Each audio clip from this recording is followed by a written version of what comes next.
الله وبركاته. الحمد لله رب العالمين حمدا كثيرا طيبا مباركا فيه.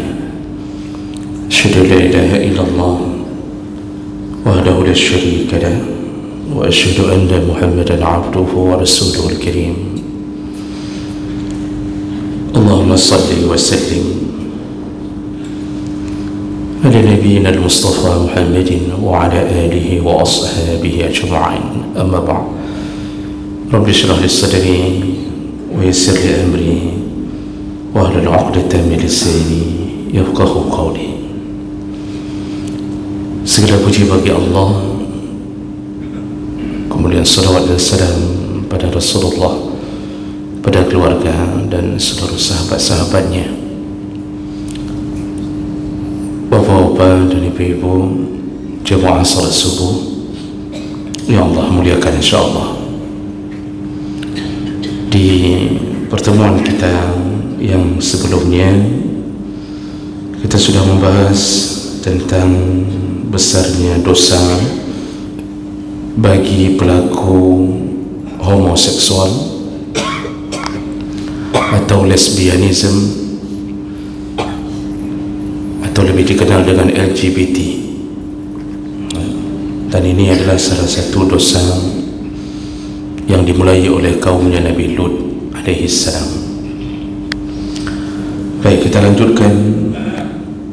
Berikutnya, dosa besar berikutnya adalah al-wata' fi nikahi bila waliyin wala syuhud, yaitu terjadinya hubungan suami istri atau hubungan intim di atas dasar pernikahan yang tidak ada wali ataupun saksi.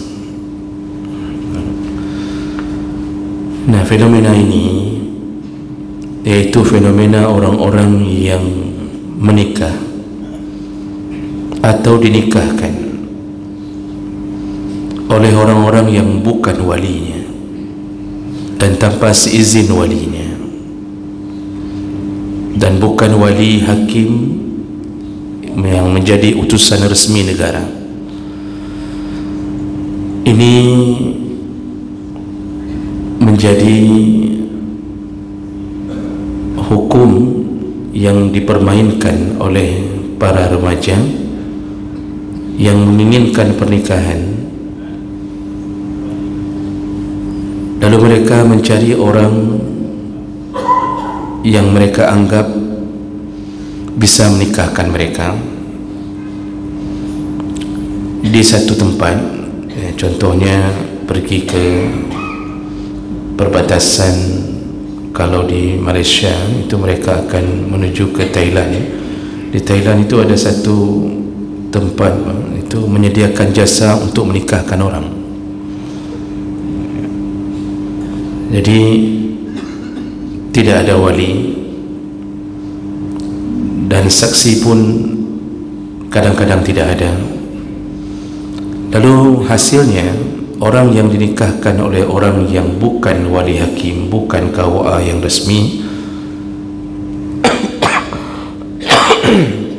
mereka sudah merasa menikah, lalu terjadilah hubungan. Maka hubungan itu adalah perzinaan.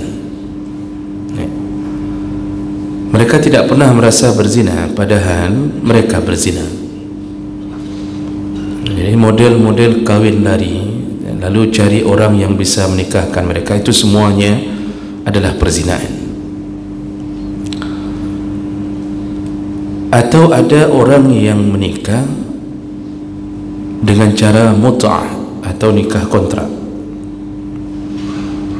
dan ini masih dilestarikan oleh kaum Syiah. Mereka akan menikah dengan seorang perempuan tanpa dihadiri oleh wali si perempuan, dan mereka menjadikan saksi apa yang ada di sekeliling mereka. Itu model orang-orang yang berpaham Syiah menikmati pernikahan mut'ah atau kawin kontrak. Dan ini terjadi dan banyak di Indonesia. ini merebak di daerah Puncak di Bogor, daerah Puncak. Itu ada villa-villa. Jadi kalau Bapak sempat ke sana, itu akan melihat pemandangan orang-orang yang berperawakan seperti Arab. Sebenarnya mereka banyak yang berhaluan Syiah, jadi perawakannya orang-orang Iran gitu. Itu menikah dengan orang-orang setempat, dengan gadis-gadis setempat atau janda-janda setempat, itu tanpa wali, dengan alasan dibenarkan dalam syariat. Mereka menjalankan itu, dan mereka menentukan waktu ketika melakukan akad, apakah seminggu, 2 minggu, sebulan, lalu ditinggalkan.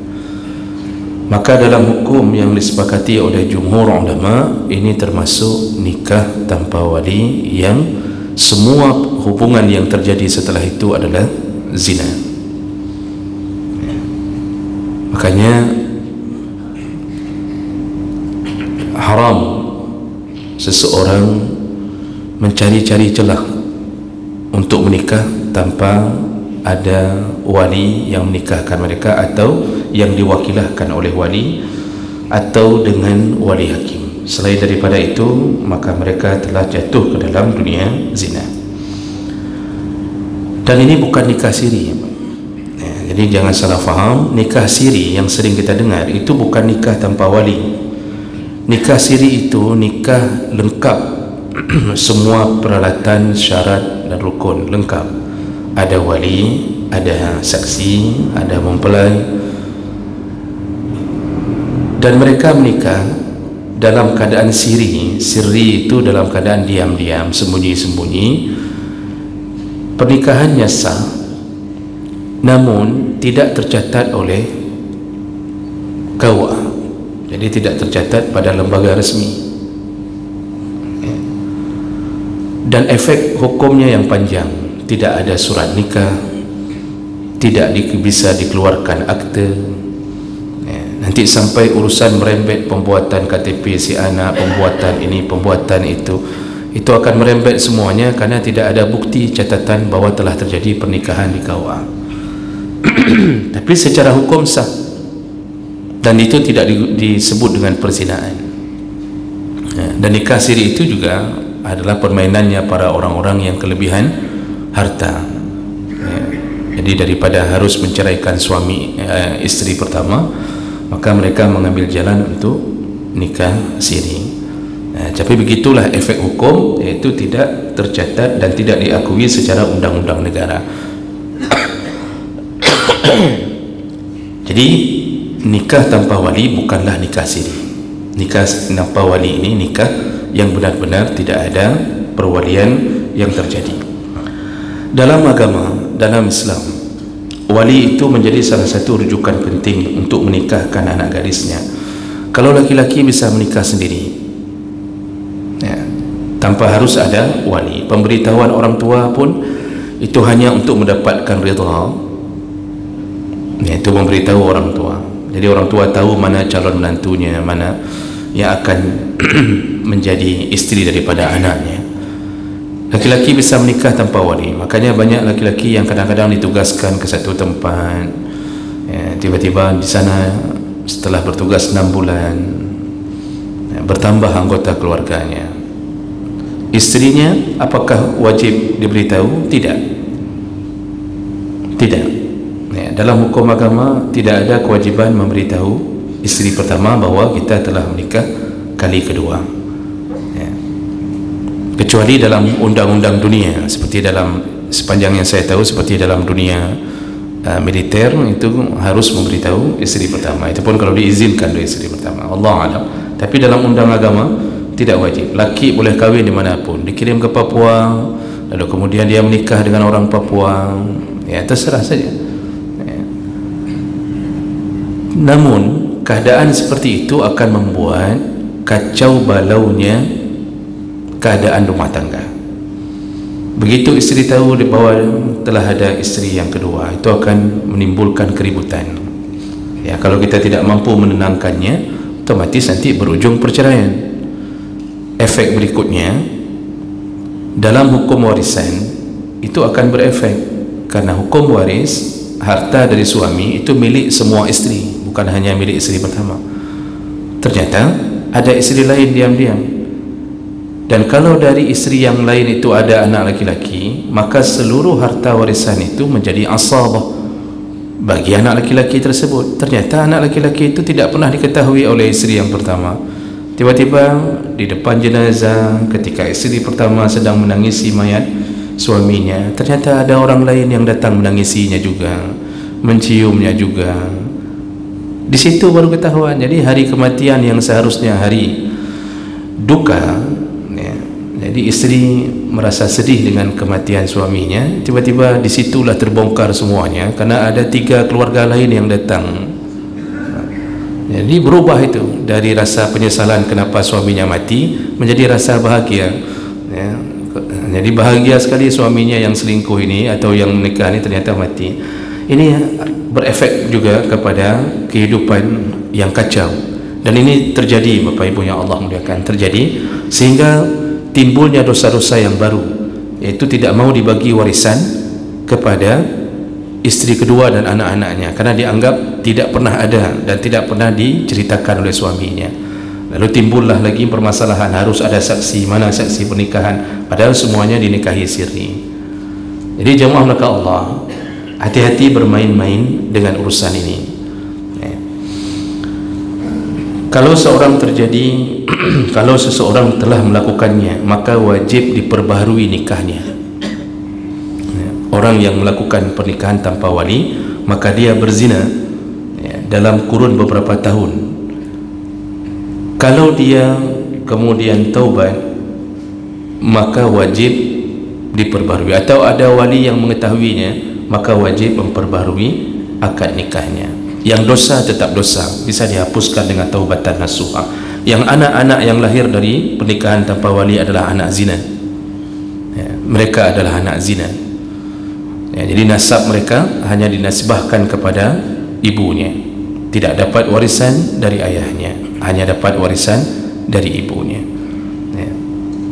Kalau dia anak gadis, maka tidak boleh dinikahkan oleh ayah biologis ibunya yang menikah tanpa wali. Jadi ada 5 orang anak menikah tanpa wali, hanya dengan alasan ayah tidak setuju, lalu dia lari mencari orang yang bisa menikahkan di kampung entah di mana, ya, lalu dia umumkan bahwa dia telah menikah, dinikahkan oleh penghulu. Penghulu itu, ya, itu tidak boleh menikahkan orang, dan itu haram, walaupun dilabelkan namanya ustaz, tengku, apa saja, ya, itu semuanya adalah perbuatan haram, ya. Tidak boleh menikahkan anak orang suka-suka, karena ketika Nabi mengatakan as-sultanu waliyun liman la waliya lahu, sultan atau pemerintah adalah wali bagi mereka yang tidak ada wali, itu yang dimaksud di situ adalah pemerintah yang sah. Yang paling berhak dan bertanggungjawab untuk menikahkan semua anggota masyarakat adalah sultan. Siapa dia? Kalau di Indonesia, Jokowi, Pak. Jadi Jokowi itu menjadi wali dari seluruh orang yang tidak ada wali. Namun karena tidak mungkin kerja Jokowi untuk menikahkan orang sebanyak 250 juta orang, maka dibentuklah perwakilan dari presiden atau, maka dibuatlah KUA yang ada di daerah-daerah, maka KUA lah yang disebut dengan sultan. Jadi bukan suka-suka mengangkat diri jadi penghulu tanpa ada izin dari pemerintah, dan itu termasuk salah satu dosa besar yang dilakukan oleh orang-orang yang mencari uang dengan cara itu. Jamaah melakukan Allah Subhanahu Wa Taala, wali ini itu menjadi penentu, salah satu penentu utama dalam rukun pernikahan. Allah Subhanahu Wa Taala itu ketika membicarakan tentang pernikahan makhluk yang diciptakannya, maka Allah mengatakannya tentang wajib keberadaan wali. Contohnya dalam surah Al-Baqarah 232, Allah Subhanahu Wa Taala menyebutkan wa iza talaqtumun nisa fa balagna ajaluhunna fala ta'duluhunna ayyankihna azwajahunna.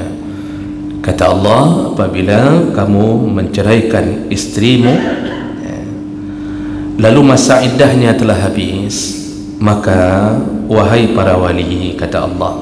Jadi Allah sebut wahai para wali, janganlah engkau menahan-nahan mereka atau menghalangi mereka untuk menikah dengan calon suaminya yang baru. Jadi Allah sebutkan pernikahan perempuan melalui tangan para wali. Dalam Al-Baqarah ayat 221 Allah mengatakan wala tunkihul musyrikina hatta wala tunkihul musyrikati hatta yu'minna. Mohon maaf, wala tunkihul musyrikina hatta yu'minu. Janganlah para wali menikahkan anak-anak perempuannya dengan para musyrikin, dengan orang-orang kafir. Ini peringatan Allah bagi para wali, jangan nikahkan anak gadismu dengan orang-orang musyrik, orang-orang kafir. Jadi dilibatkan wali di situ. Lalu dalam An-Nur ayat 32, wangkihul ayyama minkum, kata Allah, wahai para wali, kawinkanlah orang-orang yang belum nikah di antara kalian. Ya. Jadi ini semua ayat-ayat ini adalah ayat yang menceritakan perempuan itu wajib ada wali. Itu belum lagi dikuatkan oleh hadis-hadis Nabi SAW. Kata Rasulullah SAW, la nikaha illa biwaliyin wasyahidai adlin. Tidak sah nikah tanpa wali dan dua saksi. Ya. Jadi nikah ini menjadi tidak sah. Tidak sah artinya tidak pernah terjadi pernikahan. Kalau dilanjutkan tanpa wali, maka dia jatuh dalam perzinaan. Dan itu pun menjadi wali pun bukan sembarang menjadi wali. Wali itu punya syarat. Ya. Selain daripada baligh, berakal,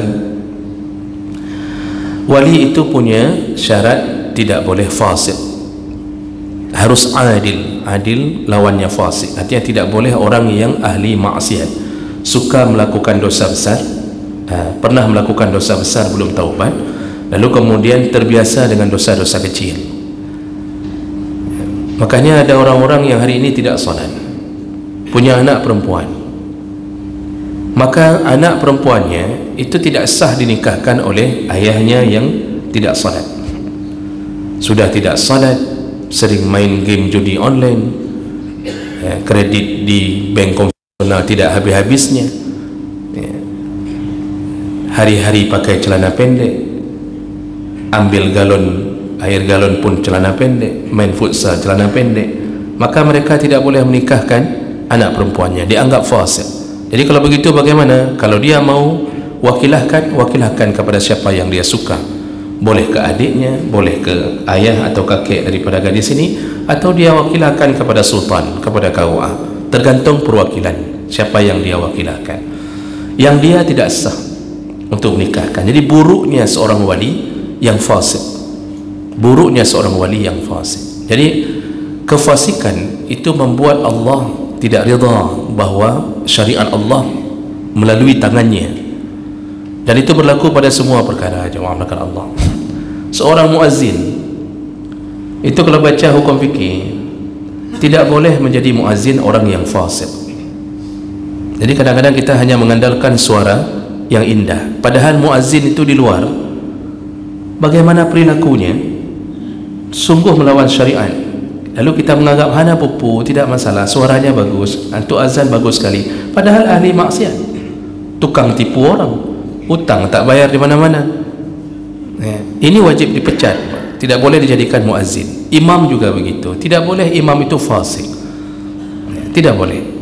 Jadi kalau kita temukan imam tiba-tiba bertengger mobilnya di hotel-hotel di Medan, lalu dia tutupi nomor BL-nya, lalu kemudian keluar dengan seorang gadis di mall-mall di Medan, di Aceh jadi imam, di Medan jadi penjahat kelamin misal contohnya, ini semua kalau ketahuan wajib beritahukan ke pengurus masjid dan pecat dia jadi imam. Tidak boleh jadi imam. Bagaimana seorang supir mabuk membawa kita ke dalam surga Allah Subhanahu Wa Taala? Maka wali pun tidak boleh wali sembarangan. Maka para ulama mengatakan kalau dia taubat sebelum menjadi wali, tiba-tiba karena mengingat anaknya mau menikah, lalu tiba-tiba dia salat, jadi sebulan sebelum pernikahan anaknya dia salat, maka kita hanya berhukum dengan zahir. Berarti kita anggap zahir kita nampak sepertinya ini sudah taubat, sah untuk menikahkan anaknya. Lalu dia kembali lagi bermaksiat, maka itu urusan dia dengan Allah Subhanahu Wa Taala. Berarti ini munafik, munafik yang berusaha hanya untuk menjumpai Allah ketika menikahkan anaknya. Dan jemaah berkata Allah Subhanahu wa taala, jadi tidak sah menikah tanpa wali dan kedua orang saksi. Dalam hadis yang lain Rasulullah mengatakan, ayyuma imra'atin nakahat bighairi izni waliha fanikahuha batil, fanikahuha batil, fanikahuha batil, kata Rasulullah. Siapapun perempuan yang berani menikah tanpa izin dari walinya, izin dari walinya, artinya tidak dinikahkan oleh walinya, tidak diizinkan, maka pernikahan yang kalau dia lanjutkan batil, batil, batil, kata Nabi, maka pernikahan itu batal, rusak, tidak sah, tidak sah, tidak sah.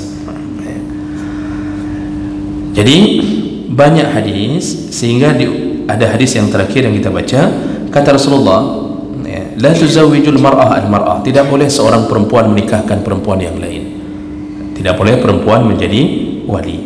Wa la tuzawwijul mar'ah nafsaha, seorang perempuan tidak boleh menikahkan dirinya sendiri. Fa inna zaniyah hiya allati tuzawwiju nafsaha, yang menikahkan diri sendiri maka dia telah berzina. Makanya tadi ini yang seperti kita sebutkan, jadi datang dengan pacar menuju ke satu tempat, lalu dia merasa bahwa dia telah mewakili dirinya, maka dia telah berzina. Jemaah melakukan Allah Subhanahu wa taala, kondisi ini, keadaan tentang masalah orang-orang yang melampaui batas berani menikah tanpa wali, lalu mereka akan berkata, jadi karena ada beberapa curhat, ada beberapa pertanyaan, Pak, jadi mereka mengatakan, kami menikah, kalau kami minta izin dari wali kami, mereka tidak mau menikahkan kami. Akan ada orang-orang yang tidak mau menikahkan anaknya, sehingga anaknya kebingungan, padahal mereka takut sekali menghadapi zina, misal contoh, tapi karena walinya tidak mau menikahkan dengan dalih, berbagai dalih. Nah, bagaimana yang harus dilakukan oleh anak ini? Jadi anak perempuannya ingin menikah tapi ditahan oleh walinya dengan perkara-perkara yang diajukan oleh walinya. Nah, ini dijawab oleh para ulama begini, wali yang seperti ini itu disebut wali adal dalam hukum fikih, wali yang enggan menikahkan anaknya, wali adal. Fala ta'duluhunna, kata Allah, janganlah engkau enggan menikahkan anak-anakmu. Nah, wali adal ini, Pak, wali yang enggan menikahkan anaknya itu dibagi dua model. Ada yang enggan menikahkan anaknya karena urusan dunia, jadi urusannya urusan dunia. Contoh, seorang ayah mengatakan ke anaknya, ayah tidak mau nikahkan kamu dengan fulan karena dia baru honorer, walaupun orangnya salat jamaah, walaupun orangnya baik, baca Quran bagus, orangnya saleh, tapi nak, itu baru honorer, nak, belum PNS. Jadi alasannya alasan dunia, atau itu baru CPNS, nak, belum PNS, baru 80%, tunggu 20% lagi baru ayah nikahkan. Atau dia cuma penjual makanan ini, atau dia cuma tukang beca, atau dia ini. Jadi yang difikirkan oleh ayahnya adalah urusan dunia, urusan rezeki dunia. Lalu dia enggan, tidak mau menikahkan anaknya. Nah, yang model begini, para ulama sepakat mengatakan bahawa para sultan atau kaua itu boleh memaksakan dan mengambil alih untuk menikahkan anaknya kalau ayahnya berprinsip tidak mau menikahkan gara-gara urusan dunia. Jadi kaua telepon, kirimkan surat, rupanya tidak juga diizinkan, maka sah untuk diambil alih karena tidak dianggap alasan yang benar dalam syariat tentang alasan orang tua ini. Hanya gara-gara urusan itu anak yang belum ada kerja dan begini-begini, itu urusan dunia. Nah, tipe yang kedua wali adal ini, wali yang tidak mau menikahkan anaknya karena urusan syariat. Jadi si ayah mengatakan, tidak akan ayah nikahkan kamu karena laki yang lamar kamu itu orang yang tidak salat. Ayah tahu dia tidak salat, atau ayahnya mengatakan bahwa dia itu nak, itu ahli maksiat, dia itu pengedar sabu-sabu, enggak akan ayah nikahkan kamu. Tanya anaknya, di mana ayah tahu dia pengedar sabu-sabu? Bagaimana tidak tahu ayah pelanggannya dulu? lalu ayah taubat duluan, dia nggak buat taubat. Maka kalau ayah bertahan karena khawatir anaknya yang putri ini, yang perempuan ini, kalau nikah sama laki itu akan jatuh ke dalam maksiat atau akan hancur hidup atau akidahnya, maka si ayah bertahan, tidak akan saya nikahkan, tidak akan. Kalau ini alasannya syar'i, maka siapapun tidak boleh mengambil alih urusan ini. KUA pun tidak boleh ambil alih. Jadi jangan sok-sokan KUA datang wajib dinikahkan segalanya, tidak. Karena pertimbangan ayah tidak ingin menghancurkan agama anaknya. Jadi ini model dua perkara jadi wali yang enggan.